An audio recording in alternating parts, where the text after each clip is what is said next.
अस्सलाम वालेकुम क्लास। हम आज यूवी विजिबल स्पेक्ट्रोस्कोपी को हम कंटिन्यू करेंगे। एक क्विक रिकॉल हम कर लेते हैं कि यूवी विजिबल स्पेक्ट्रोस्कोपी क्या होती है। ये वो टाइप ऑफ स्पेक्ट्रोस्कोपी है जिसमें हम अपने सैंपल को यूवी या विजिबल रेंज में लाइट प्रोवाइड कर रहे हैं, इलेक्ट्रोमैग्नेटिक रेडिएशन प्रोवाइड कर रहे हैं, और उसकी वजह से हमारे सैंपल के अंदर इलेक्ट्रॉनिक एक्साइटेशंस हो रही हैं। और इलेक्ट्रॉनिक एक्साइटेशंस के लिए जो एनर्जी, जो लाइट सैंपल ने एब्जॉर्ब की है, जो रिमेनिंग लाइट है, उसको हम डिटेक्टर के ऊपर ऑब्जर्व कर रहे हैं कि जो हमने लाइट प्रोवाइड की थी, वो लाइट और जो लाइट डिटेक्टर तक पहुंची है, उन दोनों में क्या डिफरेंस है, यानी कि इंसिडेंट लाइट और ट्रांसमिटेड लाइट में। और उसका एक रेशियो निकाल के हमने एब्जॉर्बेंस कैलकुलेट किए। ये जो हमारे पास टाइप है यूवी विजिबल की, वो क्या है, एब्जॉर्प्शन स्पेक्ट्रोस्कोपी की टाइप है। ठीक है। इसके यूवी विजिबल स्पेक्ट्रोस्कोपी के प्रिंसिपल में किसी को कोई कंफ्यूजन है? इलेक्ट्रॉनिक एक्साइटेशन, क्योंकि हमने कल मॉलिक्यूलर फ्लोरेसेंस भी पढ़ा था, तो उस पॉइंट ऑफ व्यू से आप इसको अब रिलेट कर पा रहे हैं कि हम अभी क्या कर रहे हैं और हमने कल मॉलिक्यूलर फ्लोरेसेंस स्पेक्ट्रोस्कोपी में क्या पढ़ा था।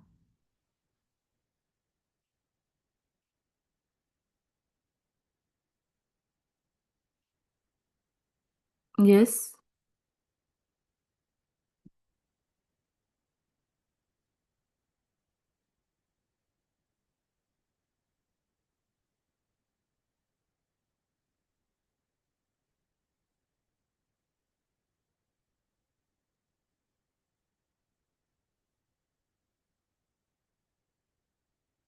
जी, क्लास में कुछ पूछ रहे हैं आप लोगों से?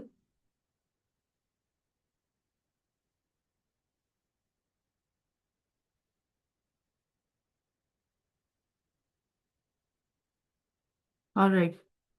हम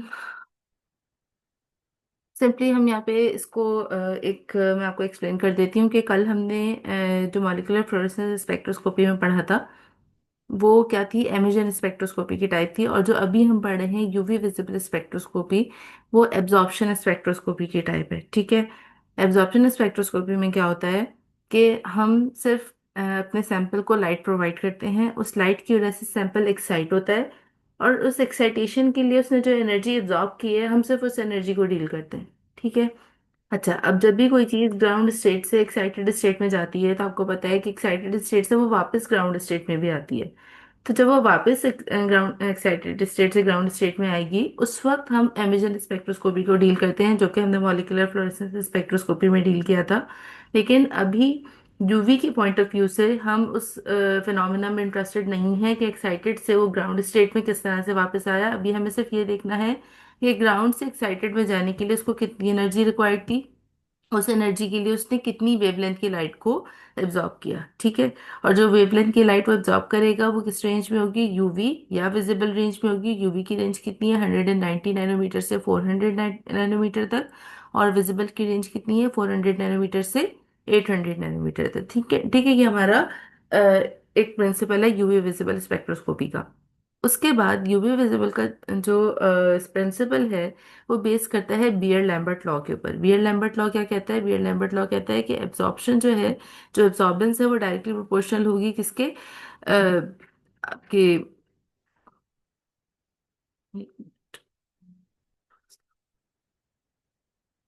एब्जॉर्बेंस जो है वो आपकी डायरेक्टली प्रोपोर्शनल होगी कंसंट्रेशन और पाथ लेंथ के। ठीक है। कंसंट्रेशन जो है वो जब पाथ लेंथ हमारी, क्योंकि इंस्ट्रूमेंट का साइज हमारा फिक्स होता है, तो पाथ लेंथ बार बार चेंज नहीं होती।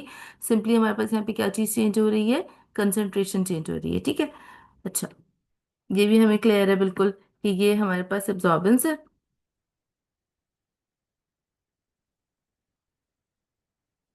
एब्जॉर्बेंस की वैल्यू क्या है, log of I not divided by I. I not हमारी इंसिडेंट लाइट है जो हम उसको प्रोवाइड कर रहे हैं, और आई हमारी ट्रांसमिटेड लाइट है जो इवेंचुअली डिटेक्टर तक पहुंच रही है।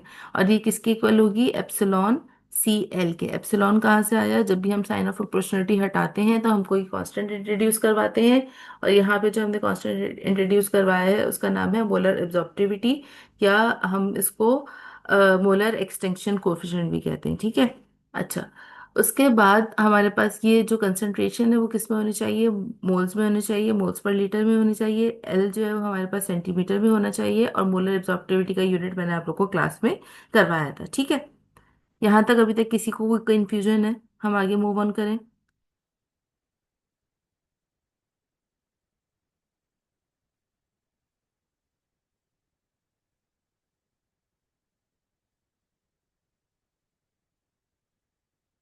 ओके। अच्छा, नेक्स्ट मैंने आप लोगों को इंस्ट्रूमेंटेशन पढ़ाई थी, और साथ साथ मैंने आपसे कहा था कि इसका एक हैंडआउट आपके पास रखवाया है, और उसको आपने पढ़ना है। उसके अंदर जितने भी इंस्ट्रूमेंट के पार्ट्स हैं उनको थोड़ा और डिटेल में डिस्कस किया था। मैंने आपको जनरली बताया था कि लाइट सोर्स का क्या पर्पस है, हम कैसी लाइट सोर्स यूज़ कर रहे हैं, ड्यूटेरियम लैम्प कब यूज़ करेंगे, टंगस्टन फिलामेंट लैम्प कब यूज़ करेंगे, और ये तमाम चीज़ें थोड़ा सा और हाइड्रोजन लैम्प वगैरह के बारे में थोड़ा और डिटेल में उस आपके पास हैंडआउट में मौजूद है। आप सब लोगों के पास अब वो हैंडआउट मौजूद है? आप लोगों ने इसको पढ़ा है? उसमें से कोई क्वेश्चन है अगर तो वो पूछ लीजिए।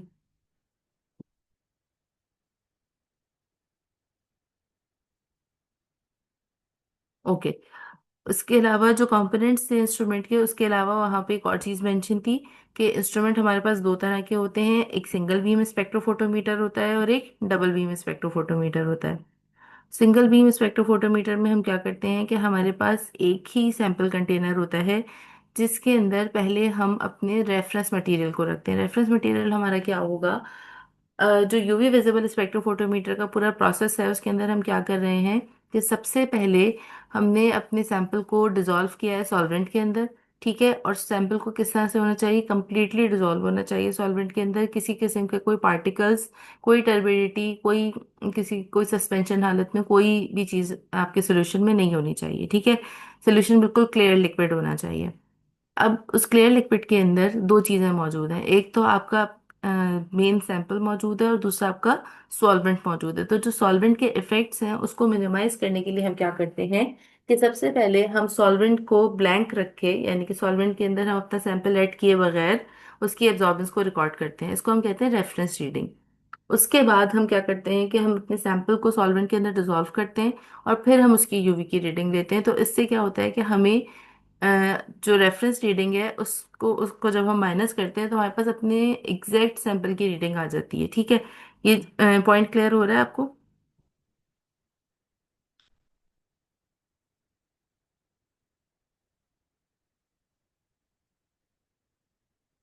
जी, समझ में आ रही है कि रेफरेंस रीडिंग क्या होती है। रेफरेंस रीडिंग जो है वो आपकी वो रीडिंग है। ओके, देखिए, हमारे पास यूवी की रीडिंग लेने का तरीका क्या होता है कि हम अपने सैंपल को लेते हैं, उसको हम किसी सॉल्वेंट में, अप्रोप्रिएट सॉल्वेंट के अंदर डिसॉल्व करते हैं, और उसके बाद हम उसकी यूवी स्पेक्ट्रोफोटोमीटर में रख के रीडिंग ले लेते हैं। अब जब वो रीडिंग हम ले रहे हैं, उस रीडिंग के अंदर सैंपल की भी रीडिंग आ रही है, और अगर सॉल्वेंट ने कोई यूवी लाइट एब्जॉर्ब की है तो उसकी भी रीडिंग आ रही होगी, क्योंकि आपके सैंपल कंटेनर के अंदर सॉल्वेंट भी मौजूद है ना। तो सॉल्वेंट इफेक्ट को मिनिमाइज करने के लिए हम क्या करते हैं कि हम सबसे पहले कोई भी रीडिंग लेने से पहले जब अपने यूवी स्पेक्ट्रोफोटोमीटर को स्टार्ट करते हैं, तो हम अपने सैंपल कंटेनर के अंदर सिर्फ और सिर्फ सॉल्वेंट डालते हैं। जो भी सॉल्वेंट हमें यूज़ करना है, इथेनॉल यूज़ करना है, वाटर यूज़ करना है, जो भी सॉल्वेंट हमें यूज़ करना है, उसको हम एग्जैक्ट क्वांटिटी के अंदर सैंपल कंटेनर के अंदर डालेंगे। और उसके बाद हम उसकी एब्जॉर्बेंस की रीडिंग रिकॉर्ड कर लेंगे। उसकी जो भी मिनिमल सी भी एब्जॉर्बेंस अगर आ रही है तो हम उसको माइनस कर देंगे, किसमें से? अपनी सैंपल की रीडिंग में से। जब हम सैंपल की रीडिंग लेंगे और उसमें से हम सॉल्वेंट की रीडिंग को माइनस कर देंगे, तो अब हमारे पास जो रीडिंग आएगी वो किसकी आएगी? हमारे अपने जो हमारा एनालाइट ऑफ इंटरेस्ट है उसकी रीडिंग आ जाएगी, ठीक है। ये चीज़ अब समझ में आ गई?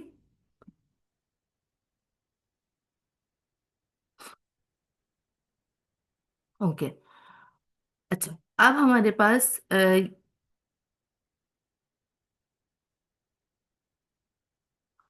ओके, सो अब हमारे पास क्या है कि हमें ये पता चल गया कि सिंगल बीम स्पेक्ट्रोफोटोमीटर के अंदर हम एक वक्त में सिर्फ एक रीडिंग ले सकते हैं। तो हमें पहले रेफरेंस की रीडिंग लेनी होगी, उसके बाद हम अपने सैंपल की रीडिंग लेंगे। लेकिन अब जो हमारे पास मॉडर्न टाइप ऑफ स्पेक्ट्रोफोटोमीटर्स होते हैं, उसके अंदर डबल बीम स्पेक्ट्रोफोटोमीटर्स होते हैं। तो उसमें क्या होता है कि जो इंसिडेंट लाइट होती है उसको हम ब्रेक करते हैं इन टू पार्ट्स, एक ही वेवलेंथ की लाइट कंटेनर ए की तरफ भी जाएगी और कंटेनर बी की तरफ भी जाएगी। अगर हमने फॉर एग्जांपल 240 नैनोमीटर सेलेक्ट किया था एनालिसिस के लिए, तो 240 नैनोमीटर की ही लाइट कंटेनर ए की तरफ भी जाएगी और कंटेनर बी की तरफ भी जाएगी। कंटेनर ए में आप अपना रेफरेंस मटेरियल रखेंगे जो भी आपका ब्लैंक सॉल्वेंट है, और कंटेनर बी के अंदर आप अपना मेन सैंपल रख लेंगे। इससे क्या फायदा होता है? इससे ये फायदा होता है कि देखिए, हम एक्सपेरिमेंटल कंडीशंस को 100% मेंटेन नहीं कर सकते, ठीक है। समटाइम ऐसा होता है, कोई वोल्टेज फ्लक्चुएशन होती है या कोई और एक्सपेरिमेंटल हमारी चीज़ चेंज हो जाती है, तो उसकी वजह से हमारी जो रेफरेंस की रीडिंग है और जो सैंपल की रीडिंग है उसके अंदर समटाइम्स कोई एरर आ सकता है, ठीक है। तो इस एरर को मिनिमाइज करने के लिए बेस्ट क्या होता है कि दोनों की रीडिंग एक ही वक्त में ली जाए। जब वो एक ही वक्त में ली जाएगी तो उसको बेस्ट सिमिलर एक्सपेरिमेंटल कंडीशन हम प्रोवाइड कर सकेंगे। तो इस वजह से जो डबल बीम स्पेक्ट्रोफोटोमीटर्स होते हैं वो मोर एक्यूरेट होते हैं as compare to the single beam spectrophotometer. अब तो सिंगल बीम वैसे नॉर्मली आते भी नहीं है, ज़्यादातर हमारे पास जो मॉडर्न लैब्स होती हैं उसमें डबल बीम स्पेक्ट्रोफोटोमीटर्स ही रखे हुए होते हैं, ठीक है। अच्छा, अब नेक्स्ट मैंने आपको बताया था कि हमारे पास जो है वो स्पेक्ट्रा किस तरह का होता है, यूवी का। तो यूवी का स्पेक्ट्रा मैंने आपको कहा था कि यहाँ पे आपके पास जो एक्स एक्सिस है उस पे आपके पास वेवलेंथ होती है, और एक आपके पास वाई एक्सिस के ऊपर या तो एब्जॉर्बेंस की वैल्यू होगी। एब्जॉर्बेंस की वैल्यू एज इट इज वही वैल्यू होगी जो आपने log of I nought divide by I करके निकाली थी, ठीक है। वो आपका सॉफ्टवेयर आपको खुद ब खुद एब्जॉर्बेंस की वैल्यू कैलकुलेट करके बताता है। या फिर आप क्या कर सकते हैं कि आप अ, उसके उससे एब्जॉर्प्टिविटी की वैल्यू कैलकुलेट कर सकते हैं। A is equal to absorptivity multiply by concentration multiply by path length. इससे आप अपनी वैल्यू कैलकुलेट करेंगे, और जो वाई एक्सिस है उस पर आप उसको मोलर एब्जॉर्प्टिविटी को रख लेंगे, या फिर आप उसको लॉग ऑफ ई करके भी निकाल सकते हैं, ठीक है। अच्छा, ये हम क्यों कर रहे हैं कि हम एब्जॉर्बेंस की वैल्यू भी वाई एक्सिस पे रख सकते हैं, मोलर एब्जॉर्प्टिविटी भी रख सकते हैं और लॉग ऑफ ई भी रख सकते हैं। इसका रीजन ये होता है कि जब हम एब्जॉर्बेंस की वैल्यू रखते हैं तो एब्जॉर्बेंस की वैल्यू जो होती है उसमें समटाइम्स हमें छोटे छोटे बहुत सारे फाइन स्ट्रक्चर्स नजर आते हैं। फॉर एग्जांपल, ये जो स्पेक्ट्रा आपको नजर आ रहा है ना, ये काफी स्मूथ सा स्पेक्ट्रा आपको नजर आ रहा है। जब आप एक्चुअल यूवी स्पेक्ट्रा देखते हैं तो आपको यहाँ नीचे की तरफ बहुत छोटी छोटी फाइन लाइंस नजर आती हैं। ये जो फाइन लाइंस होती हैं, इनका इनको हम फाइन स्ट्रक्चर्स कहते हैं स्पेक्ट्रा के, और ये फिंगरप्रिंटिंग के लिए तो यूज हो सकते हैं लेकिन क्वांटिफिकेशन में इनका कोई रोल नहीं होता।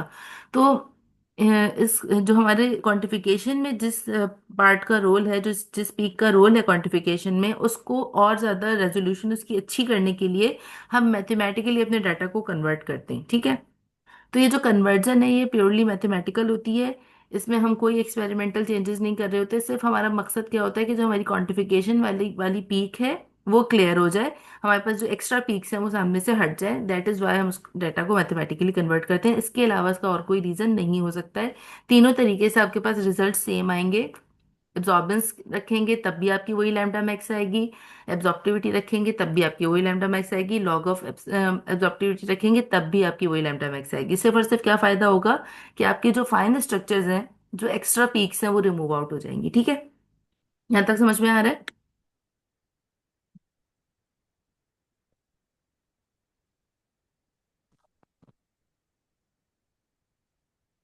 जी बिल्कुल। जो डबल बीम स्पेक्ट्रोफोटोमीटर होता है उसके अंदर जो वेवलेंथ है वो सेम रहेगी। पहले सबसे पहले क्या होगा, रेडिएशन सोर्स से आपकी लाइट आई, मोनोक्रोमेटेड ने उस लाइट को एक वेवलेंथ को सिलेक्ट किया कि ये वाली वेवलेंथ से हमें एनालिसिस करना है। वेवलेंथ सिलेक्शन के बाद वो उसको दो मिरर के थ्रू दो जगह पे डायरेक्ट कर देता है कि एक कंटेनर ए की तरफ चले जाए और एक दूसरी जगह कंटेनर बी की तरफ चले जाए, ठीक है। अच्छा, अब यहाँ पे मैंने आपको स्पेक्ट्रा बताया है जो यूवी स्पेक्ट्रोफोटोमीटर से जनरेट हो रहा है। अक्सर हम लोग बियर लैम्बर्ट लॉ का जो ग्राफ है उसको कंफ्यूज कर देते हैं यूवी के स्पेक्ट्रा के साथ। यूवी के स्पेक्ट्रा से आप हमेशा याद रखिएगा कि जब भी आपसे यूवी स्पेक्ट्रा के बारे में पूछा जाए कि यूवी स्पेक्ट्रा किन दो पैरामीटर्स के बीच में होता है, तो आप हमेशा याद रखेंगे कि आपकी वेवलेंथ जो है वो एक्स एक्सिस पर होगी, और एब्जॉर्बेंस या एब्जॉर्प्टिविटी या लॉग ऑफ ई जो है वो आपके पास वाई एक्सिस पर होगा। ये हम किसकी बात कर रहे हैं? यूवी स्पेक्ट्रा की। अगर हम बात करते हैं बियर लैम्बर्ट लॉ के ग्राफ की, तो बियर लैम्बर्ट लॉ का ग्राफ क्या कहता है? बियर लैम्बर्ट लॉ कहता है कि concentration is directly proportional to absorbance. ऐसा ही है कि sorry, absorbance is directly proportional to concentration, कि कंसंट्रेशन जितनी बढ़ती जाएगी उतनी ही एब्जॉर्बेंस बढ़ती जाएगी। अगर आप रिकॉल करें, आपको पता है कि मैथ्स के अंदर जब कोई चीज़ किसी पे डिपेंडेंट होती है तो जो आपके पास इंडिपेंडेंट वेरिएबल है वो एक्स एक्सिस पर आता है, और जो डिपेंडेंट वेरिएबल है वो कहाँ पर आता है, वाई एक्सिस पर आता है। यहाँ पे मैं आपको प्लॉटिंग करके दिखाती हूँ इसकी ना।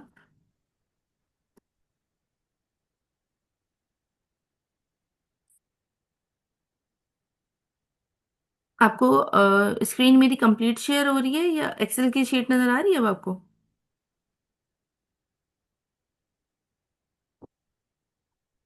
क्लास, अब आपको एक्सेल की शीट नजर आ रही है?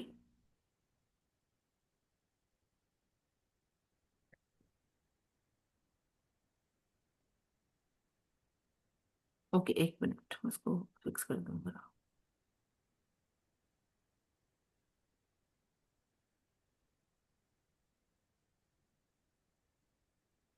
ओके, अब आप लोगों को एक्सेल की शीट नजर आ रही होगी।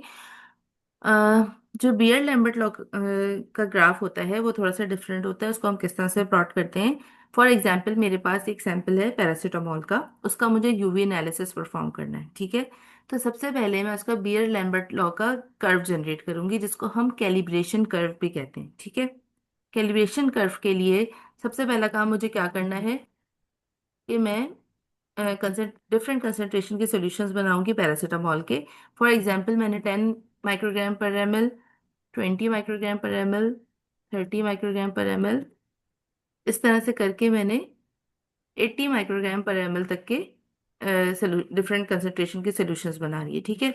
अब ये जो मैंने सारे सॉल्यूशंस बनाए हैं उन सब की मैं यूवी एब्जॉर्बेंस को रिकॉर्ड करूंगी, ठीक है। एब्जॉर्बेंस जो है, मैंने आपको बताया था कि बीयर लैम्बर्ट लॉ की वैलिडिटी के लिए जरूरी है कि जो एब्जॉर्बेंस की रेंज है वो क्या हो, 0.5 से 1.5 के बीच में होनी चाहिए। तो लेट सपोज कि जो 10 वाला मैंने लिया था सॉल्यूशन, उसकी एब्जॉर्बेंस साइज 0.3, ठीक है। और उसके बाद सो ऑन ये आगे बढ़ती गई,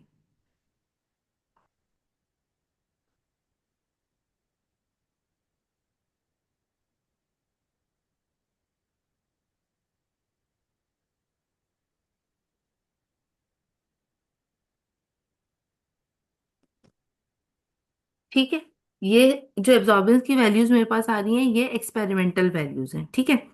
अच्छा, अब मैंने आपको ये बताया था कि बियर लैम्बर्ट लॉ की वैलिडिटी के लिए ज़रूरी है कि एब्जॉर्बेंस की रेंजेस क्या होनी चाहिए, 0.5 से लेकर 1.5 तक। इसमें से अगर आप फर्स्ट वाली वैल्यू को देखें तो फर्स्ट वाली वैल्यू हमारी 0.3 पर आ रही है, जो कि 0.5 से काफ़ी कम है। जो 20 की वैल्यू है 0.4 है, उसको हम फिर भी यूज़ कर सकते हैं, लेकिन 0.3 जो है वो काफ़ी कम है, उसको हम अपनी कैलकुलेशन के अंदर इंक्लूड नहीं करेंगे।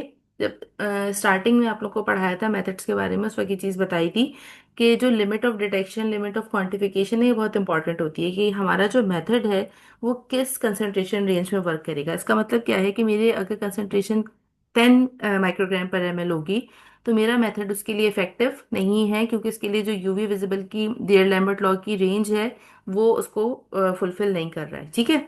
अच्छा, अब जो स्पेक्ट्रा जनरेट होगा बियर लैम्बर्ट लॉ का, वो किस तरह से जनरेट होगा इसको मैं आपको दिखाती हूँ। इसमें हम 10 की वैल्यू को हटा देते हैं, क्योंकि ये हमारी सही वैल्यू नहीं है। बाकी हम वैल्यूज को ले लेते हैं। ये हमने सारी वैल्यूज को सिलेक्ट किया और उसके बाद इंसर्ट चार्ट करके मैंने इसका ग्राफ जनरेट कर लिया। अच्छा, ये आप मैन्युअली भी बना सकते हैं ग्राफ पेपर के ऊपर, और उसको आप एक्सेल के ऊपर भी प्लॉट कर सकते हैं, ठीक है। अच्छा, अब जब भी हम इस तरह का कोई ग्राफ बनाते हैं, इसके अंदर आप देख सकते हैं कि एक्स एक्सिस पे आपके पास क्या है, कंसंट्रेशन है। जैसे जैसे कंसंट्रेशन बढ़ेगी क्या बढ़ना चाहिए, एब्जॉर्बेंस बढ़नी चाहिए। अब ये जो हमारे पास ग्राफ आया है बियर लैम्बर्ट लॉ का, इसके अंदर एक्स एक्सिस पे क्या है, कंसंट्रेशन, वाई एक्सिस पे क्या है, एब्जॉर्बेंस। और जो हमने इससे पहले यूवी स्पेक्ट्रा का ग्राफ देखा था उसमें क्या था, एक्स एक्सिस पे हमारे पास वेवलेंथ थी और वाई एक्सिस पे एब्जॉर्बेंस थी, ठीक है। अच्छा, यहाँ पे हम नॉर्मली एब्जॉर्प्टिविटी यूज नहीं करते हैं, हम यहाँ पे एब्जॉर्बेंस की ही वैल्यूज को यूज करते हैं, ठीक है। अच्छा, अब दूसरी इंपॉर्टेंट चीज यहाँ पे क्या है कि हम यहाँ पे ट्रेंड लाइन को इंट्रोड्यूस करवाएंगे। ट्रेंड लाइन क्या होती है? जब भी आप कोई ग्राफ प्लॉट करते हैं तो उसमें आप एक स्ट्रेट लाइन बनाते हैं, जिससे आपको पता चलता है कि अब ये जो ग्राफ है उसको हम किसी फर्दर एनालिसिस के लिए भी यूज कर सकते हैं। इसका मतलब क्या है, मैं भी आपको ये समझाती हूँ, ठीक है। अच्छा, सबसे पहले आपने यहाँ पे क्या किया, राइट क्लिक करके ट्रेंड लाइन ऐड कर दी। अब ट्रेंड लाइन की कुछ चीजें हमें देखनी है कि एक तो ये लीनियर होनी चाहिए, उसके अलावा इसका इंटरसेप्ट जो है वो जीरो पर होना चाहिए। इंटरसेप्ट जीरो पर होने का मतलब क्या है कि ये जो ट्रेंड लाइन है आपकी, ये थ्योरेटिकली जीरो से स्टार्ट हो रही है, विच मेक्स सेंस कि अगर कंसंट्रेशन जीरो होगी तो एब्जॉर्बेंस भी जीरो होनी चाहिए। ठीक है। दूसरी चीज क्या है, डिस्प्ले इक्वेशन ऑन चार्ट। और तीसरी चीज है आर स्क्वायर्ड वैल्यू। अगर आपने स्टैट्स पढ़ी हुई है और आप उसको थोड़ा बहुत रिकॉल कर सकते हैं, तो आपको याद होगा कि आपने रिग्रेशन एनालिसिस पढ़ा था। रिग्रेशन एनालिसिस हमें ये बताता है कि जो हमारी स्ट्रेट लाइन है वो कितनी अच्छी स्ट्रेट लाइन है, उसकी कितनी एक्यूरेट हमारी रीडिंग वाली लाइन है। फॉर एग्जांपल अगर आप लाइन को देखें तो उसमें से एक, दो, तीन, चार, चार जो पॉइंट्स हैं वो लाइन के ऊपर आ रहे हैं, बाकी जो आपके तीन पॉइंट्स हैं वो लाइन से थोड़ा सा इधर उधर हैं। ठीक है। स्ट्रेट लाइन हमें ऐसी ड्रॉ करनी होती है जो कि मैक्सिमम पॉइंट्स को कवर करे। ठीक है। तो अब यहाँ पे आपके पास चार पॉइंट्स कवर हो रहे हैं और बाकी तीन जो है वो उसके काफी क्लोज हैं। ये जो स्ट्रेट लाइन की एक्यूरेसी है ये हमें पता चलती है आर स्क्वायर वैल्यू से। ठीक है। और हम जब कोई यूवी विजिबल स्पेक्ट्रोस्कोपी का मेथड डेवलप कर रहे होते हैं तो जो आपकी आर स्क्वायर वैल्यू है वो 0.995 से ऊपर आनी चाहिए, जो कि यहाँ पे आपके पास आ रही है 0.997 आ रही है हमारी आर स्क्वायर की वैल्यू। ठीक है। तो इसका मतलब क्या है कि हमारा जो हमने ये कैलिब्रेशन कर्व का चार्ट बनाया है ये एक्यूरेट चार्ट है, इसको हम फर्दर एनालिसिस में यूज कर सकते हैं। अब फर्दर एनालिसिस में हम इसको यूज किस तरह से करेंगे। हमें एनालिसिस में आमतौर पे क्या करना होता है, हमें क्वांटिटेटिव एनालिसिस करना होता है। हमें कंसंट्रेशन फाइंड आउट करनी होती है कि कोई भी गिवन सैंपल के अंदर कंसंट्रेशन कितनी है। फॉर एग्जांपल मुझे पैरासीटामोल का हमने कैलिब्रेशन कर्व बना लिया और मुझे क्या करना है कि मुझे देखना है कि एक अननोन कंसंट्रेशन का जो सैंपल है उसमें कितना पैरासीटामोल मौजूद है। अब मैंने एक बैच रन हो रहा था पैरासीटामोल का, उसमें से मैंने कंटेंट यूनिफॉर्मिटी के लिए एक टैबलेट उठा ली और उसको मैंने डिजोल्व किया। और उस अब मुझे देखना है कि उसके अंदर एग्जैक्ट क्वांटिटी मौजूद है या नहीं है। अब जो कंसंट्रेशन के लिए मैंने सैंपल लिया है उस सैंपल को मैं यूवी स्पेक्ट्रोफोटोमीटर के अंदर प्लेस करूंगी और उसकी कुछ ना कुछ एब्जॉर्बेंस वैल्यू आ जाएगी। ठीक है। मुझे क्या फाइंड आउट करना है, कंसंट्रेशन फाइंड आउट करना है, मेरे पास कौन सी वैल्यू है, एब्जॉर्बेंस की वैल्यू है। और यहाँ पे जो मेरे पास इक्वेशन है कंसंट्रेशन वर्सेस एब्जॉर्बेंस के चार्ट की, वो कहती है कि y is equal to 0.0172x। y मेरे पास क्या है, एब्जॉर्बेंस है, और x मेरे पास क्या है, कंसंट्रेशन है। तो अगर मुझे y की वैल्यू पता चल जाए, यानी कि एब्जॉर्बेंस की वैल्यू जो मैंने एक्सपेरिमेंटली अभी फाइंड आउट की थी, तो मैं इससे x भी फाइंड आउट कर सकती हूँ, और x क्या है, कंसंट्रेशन है। तो ये जो कैलिब्रेशन कर्व होता है आपका, ये आपको हेल्प करता है एक अननोन कंसंट्रेशन को फाइंड आउट करने के लिए। ठीक है। ये जो आपकी इक्वेशन आती है कैलिब्रेशन कर्व की, ये आपको एक अननोन कंसंट्रेशन फाइंड आउट करने में हेल्प करती है। और मैंने आपको मल्टीपल टाइम्स ये बात बताई है कि यूवी विजिबल स्पेक्ट्रोस्कोपी का जो मेन पर्पस है फार्मास्यूटिकल एनालिसिस में, वो क्या है, क्वांटिटेटिव एनालिसिस। अच्छा, क्वांटिटेटिव एनालिसिस करने के लिए या तो हम बियर लैम्बर्ट लॉ का ये कैलिब्रेशन कर्व यूज कर सकते हैं, या एक और तरीका है जो अभी मैं आपको जब फार्मास्यूटिकल एप्लीकेशन पढ़ाऊंगी तो उस वक्त मैं आपको ये एक और तरीका इसका समझाऊंगी कि एक और तरीके से हम कैसे क्वांटिटेटिव एनालिसिस कर सकते हैं यूवी से। ठीक है। यहाँ तक समझ में आ रहा है। बियर लैम्बर्ट लॉ का पूरा पिक्चर क्लियर हो गई आपको।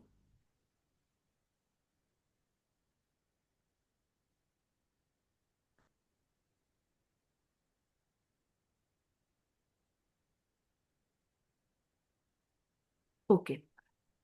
अच्छा, उसके बाद हम आ जाते हैं ये स्पेक्ट्रा भी क्लियर है, इस चीज को आपने याद रखना है कि बेयर लैम्बर्ट लॉ का ग्राफ किन दो पैरामीटर्स के बीच में है, और यूवी स्पेक्ट्रा आपका किन दो पैरामीटर्स के बीच में आता है। अच्छा, मुझे प्लीज कंफर्म कीजिएगा, क्लास में आप लोगों ने सॉल्वेंट्स वाला टॉपिक कवर कर लिया था कि सॉल्वेंट का इफेक्ट क्या होता है यूवी विजिबल स्पेक्ट्रोस्कोपी के ऊपर। आई थिंक हमने किया था ये कवर।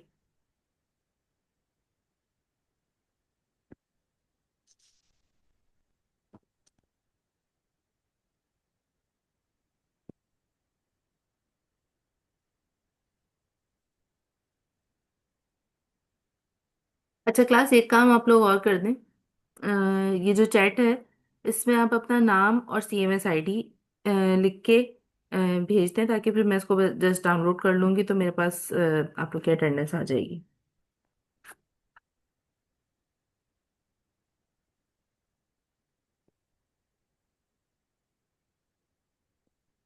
सॉल्वेंट वाला प्लीज मुझे कोई कंफर्म कर देगा कि आप लोगों ने सॉल्वेंट वाला पोर्शन कवर कर लिया है कि नहीं किया।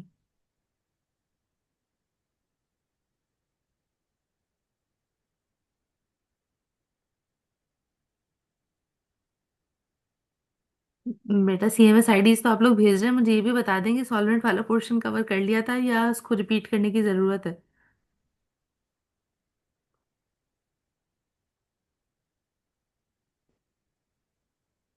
ओके। सो अब हमारे पास यूवी विजिबल स्पेक्ट्रोस्कोपी के अंदर दो चीजें रह गई हैं। उसको हम कर लेते हैं। अगर आप लोगों की फॉरेन कोई लाइव क्लास नहीं है तो हम इसको कंटिन्यू कर लेते हैं। प्लीज मुझे कंफर्म कीजिएगा कि आप लोगों की अभी फॉरेन कोई क्लास नहीं है तो हम इसको कंटिन्यू करके फिनिश कर लेते हैं।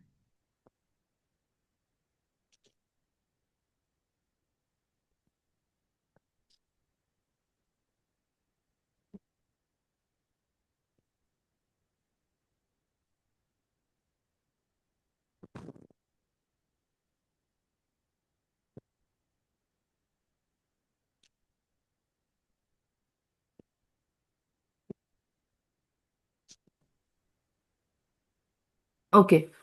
सॉल्वेंट वाला मैं आपको क्विकली दोबारा एक क्विक रिकॉल दे देती हूँ कि सॉल्वेंट के अंदर हमारे पास सबसे इंपॉर्टेंट चीज़ क्या है कि एक तो जो सॉल्वेंट हम यूज़ कर रहे हैं वो उस यूवी रेंज में एब्जॉर्बेंस शो ना करे जहाँ पे हमें अपने सैंपल की एब्जॉर्बेंस लेनी है। फॉर एग्जांपल अगर मैं एक ऐसा एनालाइट यूज़ कर रही हूँ जो कि 230 नैनोमीटर के ऊपर अपनी एब्जॉर्बेंस शो करता है, ठीक है, तो 230 नैनोमीटर के लिए मुझे इसको एक अप्रोप्रिएट सॉल्वेंट में डिजोल्व करना होगा जिसमें से हम क्लोरोफॉर्म यूज नहीं कर सकते। बाकी हम तमाम सॉल्वेंट्स यूज कर सकते हैं क्योंकि बाकी सॉल्वेंट्स की कट ऑफ वैल्यूज क्या है। फॉर एग्जांपल एसीटोनाइट्राइल है वो 190 नैनोमीटर से ऊपर एब्जॉर्बेंस शो नहीं करता। या या हमारे पास ये इथेनॉल है वो 205 से ऊपर आपके पास अपनी एब्जॉर्बेंस शो नहीं करता। तो लेकिन क्लोरोफॉर्म क्या है वो 240 नैनोमीटर तक खुद भी अपनी लाइट एब्जॉर्ब करता है। तो अगर एनालाइट की 230 पर होगी तो वो उसके अंदर मर्ज हो जाएगी, ठीक है। तो हम सबसे पहली चीज जो देखते हैं कि हमारा सॉल्वेंट और हमारा सैंपल दोनों एक ही रीजन के अंदर लाइट एब्जॉर्ब ना करें, ठीक है। दूसरी इंपॉर्टेंट चीज जो हमें देखनी होती है कि उसका जो फाइन स्ट्रक्चर्स के ऊपर इफेक्ट है वो क्या आ रहा है। फाइन स्ट्रक्चर्स मैंने अभी आपको पहले भी बताया था कि ये यहाँ पे एक बहुत अच्छी एग्जांपल है कि ये आपके पास एक स्पेक्ट्रा है। एक आपके पास ऐसा एक कंप्लीट पीक वाला स्पेक्ट्रा भी आ सकता है और एक आपके पास ये ऐसा मल्टीपल पीक्स वाला स्पेक्ट्रा भी आ सकता है, ठीक है। हालांकि लाइट इस पूरे रीजन में एब्जॉर्ब हो रही है लेकिन एक आपको फाइन स्ट्रक्चर्स भी शो कर रहा है स्पेक्ट्रा और एक आपको फाइन स्ट्रक्चर शो नहीं कर रहा। तो फाइन स्ट्रक्चर्स पे किस तरह से इफेक्ट आता है? ये इफेक्ट आता है कि जो पोलर और नॉन पोलर सॉल्वेंट्स हम यूज करते हैं, ठीक है, जो नॉन पोलर सॉल्वेंट्स हैं वो हाइड्रोजन बॉन्डिंग के अंदर इन्वॉल्व नहीं होते हैं, ठीक है। जब वो हाइड्रोजन बॉन्डिंग में इन्वॉल्व नहीं होते तो जितने भी फाइन स्ट्रक्चर्स हैं वो आपको इजीली नजर आते हैं। लेकिन जो पोलर सॉल्वेंट्स हैं क्योंकि उसके अंदर हाइड्रोजन बॉन्डिंग प्रेजेंट होती है तो उसके अंदर जो फाइन स्ट्रक्चर्स होते हैं, फाइन स्ट्रक्चर्स किस वजह से आ रहे होते हैं? फाइन स्ट्रक्चर्स आ रहे होते हैं जो छोटी छोटी एब्जॉर्बेंस हो रही होती है। छोटी छोटी एब्जॉर्बेंस इस वजह से हो रही होती है कि उसके अंदर जो मिनिमम जो एनर्जी गैप जिनके अंदर कम होता है ना वो ट्रांजिशंस जो हो रही होती हैं। लेकिन हाइड्रोजन बॉन्डिंग का प्रॉब्लम क्या आता है कि हाइड्रोजन बॉन्डिंग इलेक्ट्रॉन को अपने साथ इंगेज कर लेता है जिसकी वजह से नॉर्मली भी जितनी उनको एनर्जी रिक्वायर्ड होती है एक्साइटेशन के लिए उससे उनको ज्यादा एनर्जी देनी पड़ जाती है, ठीक है, वो और ज्यादा शॉर्टर वेवलेंथ की तरफ शिफ्ट हो जाते हैं। अच्छा, उसके अलावा एक और इम्पॉर्टेंट सॉल्वेंट इफेक्ट होता है हमारे पास कि सॉल्वेंट जो है वो ग्राउंड स्टेट के साथ हाइड्रोजन बॉन्डिंग कर रहा है या वो एक्साइटेड स्टेट के साथ हाइड्रोजन बॉन्डिंग कर रहा है। अच्छा, ये प्रॉब्लम हमारे पास पोलर सॉल्वेंट्स के अंदर ही आएगा। नॉन पोलर सॉल्वेंट्स तो हाइड्रोजन बॉन्डिंग ही नहीं करते।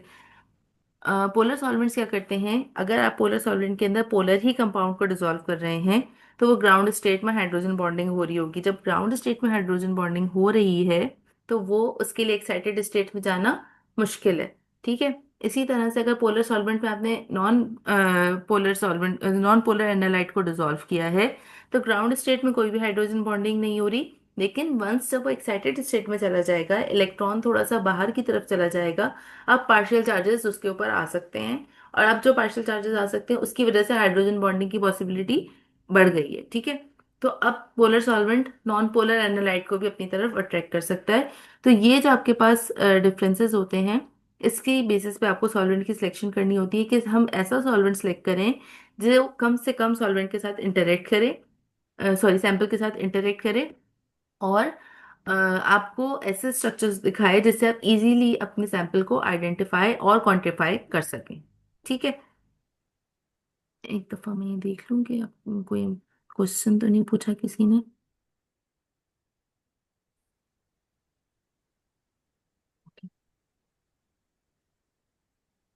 अच्छा, क्रोमोफोर भी मैं आपको बता चुकी हूँ कि क्रोमोफोर वो ग्रुप ऑफ कंपाउंड्स हैं जिसकी वजह से लाइट एब्जॉर्ब की जाती है। अब क्रोमोफोर के अंदर एक और इम्पॉर्टेंट चीज़ हमारे पास आ गई कि हमारे कंपाउंड के अंदर सिर्फ और सिर्फ क्रोमोफोर्स मौजूद नहीं होते, हमारे पास बहुत सारे दूसरे एटम्स भी मौजूद होते हैं। फॉर एग्जांपल, अगर मेरे पास एक मॉलिक्यूल है, उसके अंदर एक पर्टिकुलर जगह पे डबल बॉन्ड मौजूद है, उसके उस डबल बॉन्ड के अलावा भी उसके आसपास बहुत सारे स्ट्रक्चर्स मौजूद होंगे, ठीक है। ये जिसके आसपास स्ट्रक्चर्स होते हैं इनको हम कहते हैं ऑक्सोक्रोम्स। ऑक्सोक्रोम्स क्या होते हैं? ऑक्सोक्रोम्स वो ग्रुप ऑफ एटम्स या मॉलिक्यूल्स होते हैं जो खुद तो लाइट एब्जॉर्ब नहीं करते, लेकिन वो क्रोमोफोर की जो एब्जॉर्बिंग कैपेसिटी है उसको चेंज कर देते हैं। किस तरह से चेंज करते हैं? अगर उसके अंदर जैसे अभी मैंने आपको बताया था सॉल्वेंट के अंदर क्या हो रहा था कि हाइड्रोजन बॉन्डिंग हो रही थी, और हाइड्रोजन बॉन्डिंग की वजह से क्या हो रहा था कि इलेक्ट्रॉन आपका एंगेज हो गया। एंगेज होने की वजह से उसको ग्राउंड स्टेट से एक्साइटेड स्टेट में ले जाने के लिए ज्यादा एनर्जी चाहिए। ज्यादा एनर्जी मींस शॉर्टर वेवलेंथ। तो उसके अंदर कैसा शिफ्ट आ गया? हिप्सोक्रोमिक शिफ्ट आ गया। अच्छा, ये तो सॉल्वेंट था, सॉल्वेंट एक बाहर की चीज है। ऑक्सोक्रोम्स कहाँ होते हैं? मॉलिक्यूल के अंदर ही मौजूद होते हैं। तो आपके पास अगर ऐसा कोई कंपाउंड मौजूद है जिसके अंदर मेन क्रोमोफोर के साथ कोई इलेक्ट्रोनेगेटिव एटम मौजूद है, तो इलेक्ट्रोनेगेटिव एटम क्या करेगा? इलेक्ट्रॉन को अपनी तरफ अट्रैक्ट करेगा। जब इलेक्ट्रॉन को अपनी तरफ अट्रैक्ट करेगा तो उसको एक्साइटेड स्टेट्स में जाने के लिए ज्यादा एनर्जी चाहिए होगी। जब ज्यादा एनर्जी चाहिए होगी तो इसका मतलब क्या है कि वो लाइट कहाँ पे एब्जॉर्ब करेगा? शॉर्टर वेवलेंथ पे एब्जॉर्ब करेगा। तो इस इफेक्ट को हम क्या कहेंगे? हिप्सोक्रोमिक शिफ्ट कहेंगे। इसी तरह से बैथोक्रोमिक शिफ्ट क्या होता है कि जब उसके अंदर आपको कम एनर्जी प्रोवाइड करनी पड़े, आपका इलेक्ट्रॉन किसी ऐसे कंपाउंड के साथ अटैच हो जो कि उसको अपनी तरफ अट्रैक्ट नहीं कर रहा, बल्कि उल्टा अपने भी इलेक्ट्रॉन उसको दे रहा है, तो उसके बाद क्या होगा कि वहां पे आपके पास कम एनर्जी के ऊपर ही लाइट एब्जॉर्ब हो जाएगी। तो कम एनर्जी मींस लॉन्गर वेवलेंथ, तो इस तरह की शिफ्ट को हम कहते हैं बैथोक्रोमिक शिफ्ट। अच्छा, जो यूवी स्पेक्ट्रा होता है हमारा, एक दफा मैं आपको दोबारा दिखा देती हूँ, इसको आप देखें। ठीक है, यूवी स्पेक्ट्रा के अंदर चार डायरेक्शंस हैं। या तो वो राइट पे शिफ्ट हो सकता है, या वो लेफ्ट पे शिफ्ट हो सकता है, या वो अपवर्ड जा सकता है, या वो डाउनवर्ड जा सकता है। अगर वो राइट पे शिफ्ट हो रहा है लॉन्गर वेवलेंथ की तरफ, तो उसको हम कहते हैं बैथोक्रोमिक शिफ्ट। अगर वो लेफ्ट पर शिफ्ट हो रहा है यानी कि शॉर्टर वेवलेंथ की तरफ जा रहा है, इसको हम कहते हैं हिप्सोक्रोमिक शिफ्ट, या इसको हम सॉरी, इसको हम जो है वो ब्लू शिफ्ट का भी नाम देते हैं, ठीक है। अच्छा, अगर उसकी इंटेंसिटी इंक्रीज हो रही है यानी कि उसकी एब्जॉर्बेंस बढ़ रही है, वेवलेंथ चेंज नहीं हो रही लेकिन एब्जॉर्बेंस बढ़ रही है, इसको हम कहते हैं हाइपर क्रोमिक इफेक्ट। और अगर उसकी इंटेंसिटी कम हो रही है, वो लाइट को कम एब्जॉर्ब कर रहा है, तो इसको हम कहते हैं हाइपोक्रोमिक इफेक्ट। तो ये चार डायरेक्शंस में आपका जो स्पेक्ट्रा शिफ्ट हो सकता है, उन चारों के आपके पास अलग अलग नाम है। और ये जो शिफ्टिंग है वो किस वजह से हो रही है? ऑक्सोक्रोम्स की वजह से। ऑक्सोक्रोम्स क्या है? वो ग्रुप ऑफ एटम्स या मॉलिक्यूल्स हैं जो खुद लाइट एब्जॉर्ब नहीं कर रहे लेकिन मेन क्रोमोफोर की लाइट एब्जॉर्बिंग कैपेसिटीज को चेंज कर रहे हैं, ठीक है। कोई क्वेश्चंस यहाँ तक?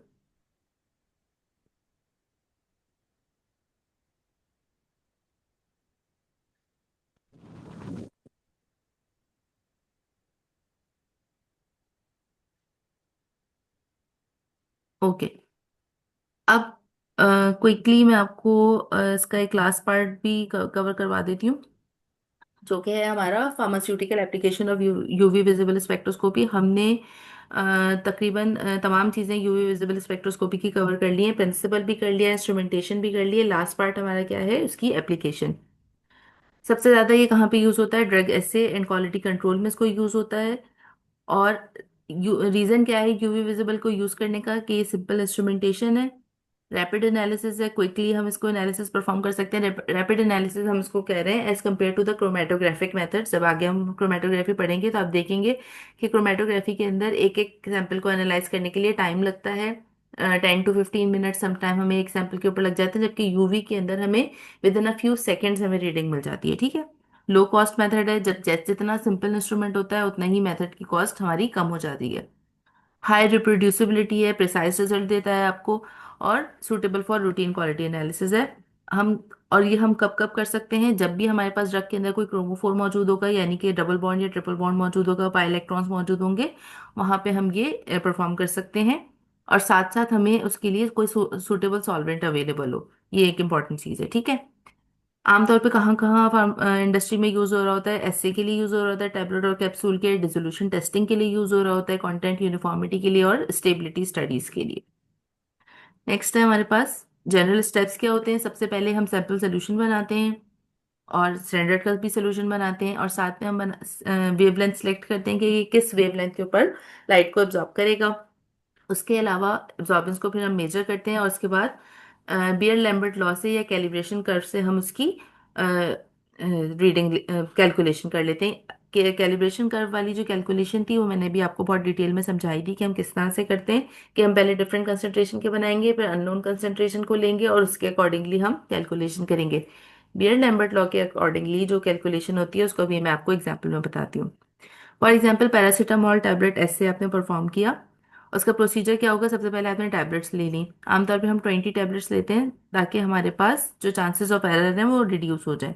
उसके बाद हम इसका एक अमाउंट वे करेंगे जो कि लेबल्ड क्लेम के अकॉर्डिंगली है। फॉर एग्जांपल हमारा जो आमतौर पे क्लेम होता है कि 500 मिलीग्राम जो है वो पैरासीटामोल की टैबलेट के अंदर मौजूद है, तो उससे करस्पॉन्ड जो अमाउंट वे करेगा हम उसको उसकी वेइंग कर लेंगे, ठीक है। उसके बाद हमने इसको सूटेबल सॉल्वेंट में डिसॉल्व किया, फॉर एग्जांपल सोडियम हाइड्रोक्साइड के अंदर हमने इसको डिसॉल्व किया, एक्सीपिएंट्स हमने रिमूव कर दिए। अब हमारे पास क्या है, अपना सैंपल सोल्यूशन मौजूद है। लैम्डा मैक्स पैरासीटामोल की 243 नैनोमीटर होती है, उसको हमने रिकॉर्ड कर लिया। अब हम उसको कंपेयर करेंगे विद अ स्टैंडर्ड सोल्यूशन। जो मेरे पास एक स्टैंडर्ड मौजूद है पैरासीटामोल का, जिसकी मुझे कंसंट्रेशन भी पता है, मुझे पता है कि वो बिल्कुल प्योर सैंपल है, उसकी एब्जॉर्बेंस लूंगी। और जो मेरे पास अभी मैंने सैंपल लिया है, जो ड्रॉ किया था मैंने बैच के अंदर से, उसकी एब्जॉर्बेंस लूंगी। उन दोनों की एब्जॉर्बेंस को कंपेयर करके भी हम ऐसे परफॉर्म कर सकते हैं। पियर लैम्बर्ट लॉ में तो हम कैलिब्रेशन कर्व को यूज करते हैं। परसेंट ऐसे की कैलकुलेशन में हम क्या करते हैं कि जो एब्जॉर्बेंस ऑफ सैंपल है उसको हम डिवाइड करते हैं एब्जॉर्बेंस ऑफ स्टैंडर्ड के साथ, और उसको मल्टीप्लाई बाय 100 कर देते हैं। इसका कॉन्सेप्ट क्या है परसेंट ऐसे का। परसेंट ऐसे में आमतौर पे जब भी हमें किसी चीज़ की प्योरिटी फाइंड आउट करनी होती है, हम किस तरह से फाइंड आउट करते हैं कि जो हमारी एक्सपेरिमेंटल यील्ड होती है उसको हम डिवाइड करते हैं थ्योरेटिकल यील्ड के साथ, और उसको मल्टीप्लाई बाय 100 कर देते हैं। यील्ड में हम कंसंट्रेशन यूज करते हैं, यहाँ पे हम कंसंट्रेशन क्यों नहीं यूज कर रहे। यहाँ पे एब्जॉर्बेंस जो है वो डायरेक्टली प्रोपोर्शनल है कंसंट्रेशन के साथ, इसलिए हमने एब्जॉर्बेंस को कंसंट्रेशन से रिप्लेस कर दिया है यहाँ पे। हम क्योंकि दोनों की जो कंसंट्रेशन में कन्वर्जन है वो किसके थ्रू होती है, मोलर एब्जॉर्प्टिविटी के थ्रू होती है। मोलर एब्जॉर्प्टिविटी की वैल्यू क्योंकि पैरासीटामोल के सैंपल्स हैं दोनों, दोनों के लिए सेम आएगी। तो यहाँ पे हम एक स्टेप को मिनिमाइज कर सकते हैं, हम यहाँ पे कंसंट्रेशन की कैलकुलेशन करने के बजाय डायरेक्टली सैंपल की एब्जॉर्बेंस और स्टैंडर्ड की एब्जॉर्बेंस लेंगे और उसको मल्टीप्लाई बाय 100 कर देंगे। इसलिए ये तरीका आसान इसलिए है कि यहाँ पे आपको सिर्फ दो रीडिंग्स लेनी है, एक सैंपल की रीडिंग लेनी है, एक स्टैंडर्ड की रीडिंग लेनी है। कैलिब्रेशन कर्व में हमें कितनी सारी रीडिंग्स लेनी थी, हमें कम से कम 5 से 6 डिफरेंट कंसंट्रेशन की कैलकुलेशन करनी थी, उसके बाद हम अपने सैंपल की रीडिंग लेंगे। प्रॉब्लम कहाँ आता है, प्रॉब्लम यहाँ आता है कि जब हमारे पास स्टैंडर्ड अवेलेबल ना हो। स्टैंडर्ड्स जो होते हैं वो काफ़ी ज़्यादा एक्सपेंसिव होते हैं, अगर तो हमारे पास अवेलेबल हैं तब तो हम ये वाला मेथड यूज़ कर सकते हैं, लेकिन अगर हमारे पास स्टैंडर्ड अवेलेबल नहीं है तब हमें वही कैलिब्रेशन कर्व वाले मेथड के ऊपर जाना पड़ता है। फार्मास्यूटिकल इंपॉर्टेंस इसकी क्या है कि जो लेबल ड्रग कंटेंट है उसको ही कंफर्म करेगा आपको। जो सब स्टैंडर्ड प्रोडक्ट्स हैं वो आपकी मार्केट में नहीं जाएंगे, आप ही कंफर्म करके मार्केट अपनी ड्रग कर सकते हैं कि इसके अंदर जो labelled amount of active ingredient है वो मौजूद है या नहीं है, और ऐसे फेल हो जाए तो आपका पूरा बैच रिजेक्ट हो जाता है, ठीक है। ओके, ये हमारे पास अब यूवी विजिबल स्पेक्ट्रोस्कोपी का जो पूरा टॉपिक है वो कंप्लीट हो गया है। अगर आप लोगों के मॉलिक्यूलर फ्लोरेसेंस स्पेक्ट्रोस्कोपी से रिलेटेड अगर कोई क्वेश्चंस होंगे तो आप लोग काइंडली मुझे उसको शेयर कर दीजिएगा, तो मैं आपको इंशाल्लाह ताला जो नेक्स्ट क्लास होगी उसमें मैं उन क्वेश्चंस को एड्रेस कर दूंगी। अगर आज की क्लास से भी रिलेटेड कोई क्वेश्चंस हैं तो वो आप मुझे मुझसे पूछ सकते हैं ग्रुप के अंदर।